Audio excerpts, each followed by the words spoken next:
Assalamualaikum adik-adik, ketemu lagi bersama saya di channel Oprek Mafiki. Kali ini kita akan belajar tentang medan magnetik bagian pertama. Pada bagian pertama ini kita akan belajar tentang medan magnetik pada kawat lurus. Jika suatu kawat lurus dialiri arus listrik, ini ada kawat lurus. Kemudian pada kawat lurus ini dialiri arus listrik, misalkan arahnya ke atas, ini adalah arus listrik I. Maka di sekitar kawat lurus ini akan timbul medan magnetik. Misalkan ada suatu titik di sebelah kanan kawat, ini adalah titiknya. Titik ini kita beri nama P. Jarak titik P ke kawat adalah A. Ini adalah A. Maka pada titik P itu akan timbul medan magnetik yang disebabkan oleh arus listrik pada kawat lurus. Besarnya medan magnetik pada titik P dirumuskan BP sama dengan μ0 kali I per 2pi kali A. Ini adalah rumus medan magnetik pada kawat lurus, di mana BP adalah medan magnetik pada titik P ya. Satuan medan magnetik adalah Weber per meter kuadrat atau bisa juga Tesla. Kemudian μ0 adalah permeabilitas ruang hampa. Ini adalah suatu konstanta yang nilainya adalah 4pi dikali 10 pangkat min 7. Satuannya adalah Weber per ampere meter. Kemudian I adalah kuat arus listrik. Kuat arus listrik ya. Satuannya adalah ampere. Dan A adalah jarak titik ke kawat. Satunya adalah meter. Jadi ini adalah rumus medan magnetik pada titik P. BP sama dengan μ0I per 2πA.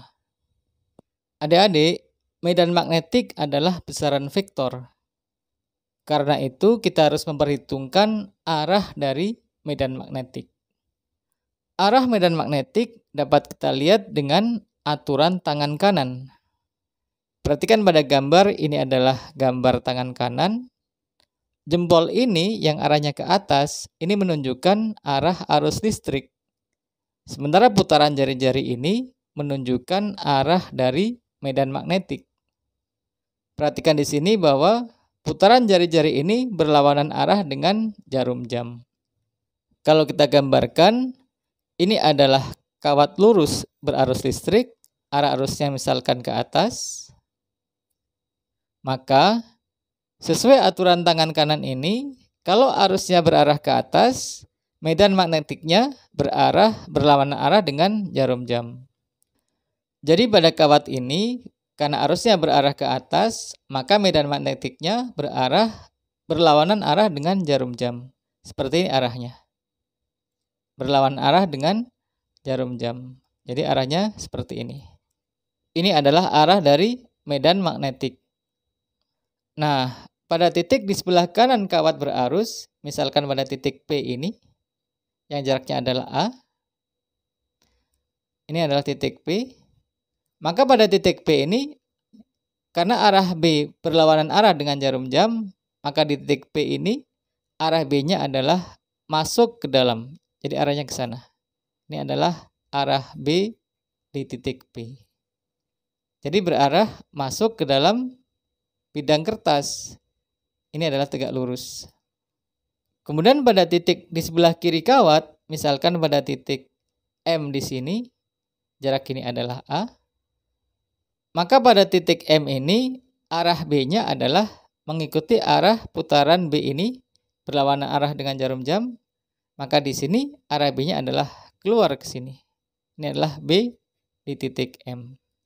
Ini tegak lurus dengan jari-jari. Jadi kita sudah melihat rumus medan magnetik dan arahnya. Kita akan gunakan rumus ini untuk membahas soal-soal berikut ini. Baik adik-adik, kita mulai dengan soal pertama. Sebuah penghantar lurus panjang dialiri arus 2 ampere seperti gambar. Ini gambarnya. Besar dan arah induksi magnet di titik P adalah, perhatikan pada gambar ini ada kawat lurus panjang dialiri arus yang arahnya ke atas, nilai I sama dengan 2 ampere. Kemudian jarak titik P ke kawat adalah 4 cm atau A sama dengan 4 dikali 10 pangkat min 2 meter.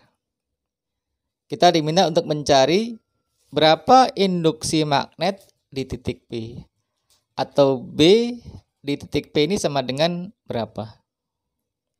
Kita jawab di sini, jawab. Langsung kita gunakan rumus B di titik P sama dengan μ0 kali I per 2pi kali A. Masukkan angkanya, μ0 adalah 4pi dikali 10 pangkat min 7. I adalah 2 ampere per 2pi, A-nya adalah 4 dikali 10 pangkat min 2. Perhatikan di atas, 4pi kali 2 adalah 8pi, di bawah 2pi kali 4 juga 8pi, sehingga ini bisa kita coret. Coret, semuanya bernilai 8pi. Tinggal 10 pangkat min 7 per 10 pangkat min 2. Ini adalah 10 pangkat min 5. Satuannya adalah Tesla. Jadi kita sudah menemukan nilai induksi magnet di titik P yang nilainya adalah 10 pangkat min 5 Tesla. Tinggal kita tentukan arahnya. Untuk menentukan arah medan magnetik, kita gunakan aturan tangan kanan. Kalau arus berarah ke atas, maka arah medan magnetik berlawanan arah dengan jarum jam seperti ini. Arah putaran B-nya ya, ini B-nya, putarannya berlawanan arah jarum jam sesuai aturan tangan kanan. Maka pada titik P ini, B akan berarah masuk ke dalam. Ini B di titik P. Ini tegak lurus. Jadi BP berarah masuk ke bidang kertas. Jadi kalau kita lihat pilihannya, maka jawabannya adalah yang E. Ini dia jawabannya. Kita lanjut ke soal 2. 2 kawat lurus panjang berarus listrik sejajar dengan jarak 15 cm. Kuat arusnya searah dengan besar, IA sama dengan 10 ampere dan IB sama dengan 15 ampere. Tentukan medan magnet di suatu titik C yang berada di antara kedua kawat berjarak 5 cm dari kawat A. Kalau kita gambarkan, ini ada 2 kawat yang sejajar. Jarak kedua kawat ini adalah 15 cm. Ini jarak kedua kawat. Pada kedua kawat diberikan arus yang searah. Misalkan arahnya ke atas semua. Ini ada IA.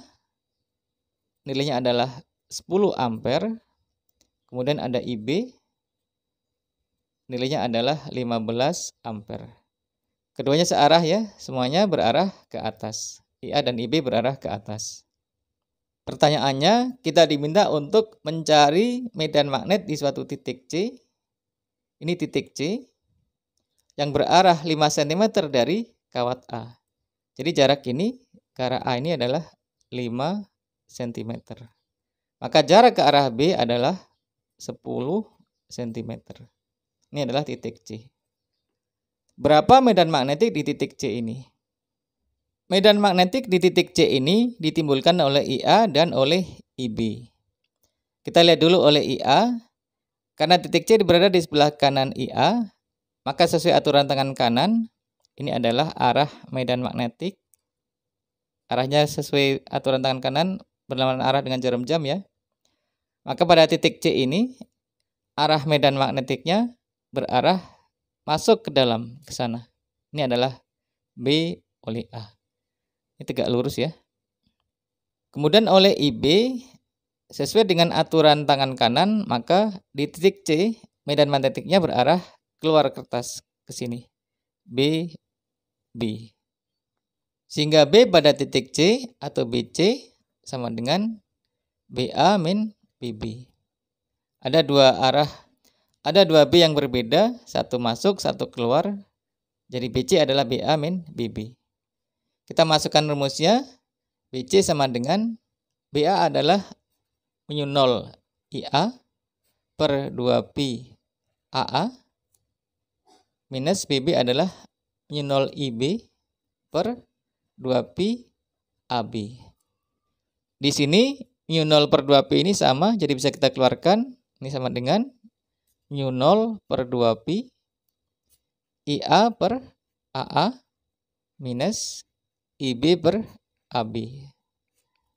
Kita masukkan angkanya, ini sama dengan mu 0 adalah 4pi dikali 10 pangkat min 7 per 2pi dikalikan IA adalah 10 ampere per AA. AA ini adalah 5 cm. Atau jadikan meter menjadi 5 dikali 10 min 2. Minus IB adalah 15 cm, yang ini 15 per AB adalah 10 cm yang ini. Kalau kita ubah jadi meter maka 10 dikali 10 pangkat min 2. Ini sama dengan 4pi per 2pi adalah 2, ini kita coret ya, 2. Sehingga ini menjadi 2 dikali 10 pangkat min 7 dalam kurung. Perhatikan di sini bahwa 10 min 2 ini sama, bisa kita keluarkan di sini 10 pangkat min 2 sehingga tinggal 10 per 5 minus 15 per 10. Di sini 10 min 7 per 10 min 2 bisa kita coret menjadi 2 dikali 10 pangkat min 5. Kemudian 10 per 5 adalah 2 minus 15 per 10 adalah 3 per 2. 2 dikurangi 3 per 2 adalah setengah. Ini bisa kita coret aja, gantikan dengan setengah. Setengah bisa kita coret dengan 2 yang ini. Sehingga hasil akhirnya sama dengan 10 pangkat min 5 Tesla. Ini hasil akhir untuk BC. Lanjut soal 3. Dua kawat lurus panjang A dan B berjarak 10 cm. Keduanya dialiri arus, IA sama dengan 2 ampere dan IB sama dengan 3 ampere. Tentukan letak titik yang medan magnetnya bernilai 0. Ini kita gambarkan, ada kawat A, ada kawat B. Ini IA ke atas saja sama arahnya, IA sama dengan 2 ampere dan IB sama dengan 3 ampere. Jarak kedua kawat adalah 10 cm. Ini jaraknya 10 cm. Pertanyaannya adalah kita mencari titik yang medan magnetnya bernilai 0. Titik yang medan magnetnya bernilai 0 ada di tengah-tengah antara IA dan IB. Misalkan kita beri nama titik C. Ini titik C. Jarak titik C ke IA kita beri simbol X karena belum kita ketahui. Maka jarak ke IB berarti adalah 10 minus X. Karena jarak totalnya adalah 10. Sesuai aturan tangan kanan, pada titik C ini muncul BA yang arahnya masuk ke bidang kertas. Ini adalah BA. Kemudian oleh IB akan muncul medan magnetik yang arahnya keluar kertas ke sini. Ini adalah BB. Sehingga di sini BC sama dengan BA minus BB. Yang nilainya adalah 0 seperti permintaan soal. Maka BA sama dengan BB. Kita masukkan rumusnya, BA adalah mu 0 IA per 2pi AA. Untuk BB rumusnya adalah mu 0 IB per 2pi AB. Perhatikan mu 0 kiri kanan sama, bisa kita coret. 2pi juga sama, bisa kita coret. Sehingga tinggal IA per AA sama dengan IB per AB. Kita lanjut di sebelah sini. Jadi IA per AA sama dengan IB per AB. Kita masukkan angkanya, IA adalah 2 ampere, masuk 2 ampere, per AA adalah X ini ya, jadi per X, sama dengan IB adalah 3 ampere, AB adalah 10 minus X. Ini ampernya kita coret aja ya, nggak usah kita masukkan. Ini kita kali silang, 2 dikali 10 minus X sama dengan 3 dikali X. 2 kali 10 adalah 20, minus 2X sama dengan 3X. Jadi 20 sama dengan, pindahkan min 2X ke kanan menjadi 2X plus 3X atau sama dengan 5X. Maka X sama dengan 20 per 5 atau sama dengan 4 cm. Jadi di sini jarak titik C ke IA adalah 4 cm. Berarti jarak titik C ke IB adalah 6 cm. Demikian adik-adik pertemuan kita kali ini. Jangan lupa subscribe, like, dan share ke teman-teman. Terima kasih. Assalamualaikum.